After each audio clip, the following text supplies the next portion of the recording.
Hello. I'm very excited to be here. Thank you so much. So I discovered your teachings 5 months ago, and I've been listening nonstop. And I've been meditating every day. I've been checking in with myself throughout the day when I'm not feeling so good, and really trying to find the relief and working my way up the emotional scale. Yes. And my life is changed, and I feel amazing. So I have a few questions. So the first one will be about relationships. How do we know when there's this person in my life and there's lots of things that I do like about him, and there's lots of things that are not so pleasing? Sort of like the world in general. Exactly. And I just want to know, how do we know when I'm in alignment, things are good, and that's kind of been the relationship. When it's high, when it's low, it's pretty low. And I can tell when I'm in alignment. So when you're in alignment, you want to stay, and when you're not in alignment, you want to go. Yes. So get in alignment. Yes.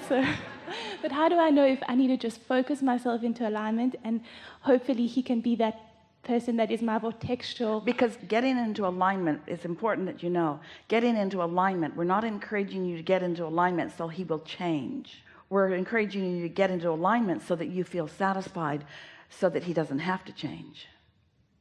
Now, you don't like hearing that much, do you? Because if you create your own reality, so, well, what if I get into such alignment that then he can't stay? Well, that would be what happens. In other words, if you get in alignment with the things that you really prefer, it's not possible for another to be a cooperative component to what you're asking for. Then it's logical that vibrationally that you would not be together. And most people don't realize it, but they hold themselves.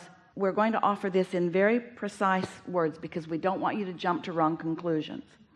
When you hold someone as your object of attention, and you are in vibrational alignment with who you are at the same time, your power of influence is stronger.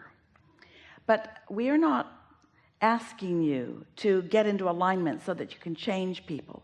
We're asking you to get into alignment so that you can elicit from the environment around you, including someone, the very best of who they are. And it is our absolute knowing that when people aren't pleasing, they're usually way out of their own vortex, but you hold them to you for longer periods of time because you're consistently out of yours as well.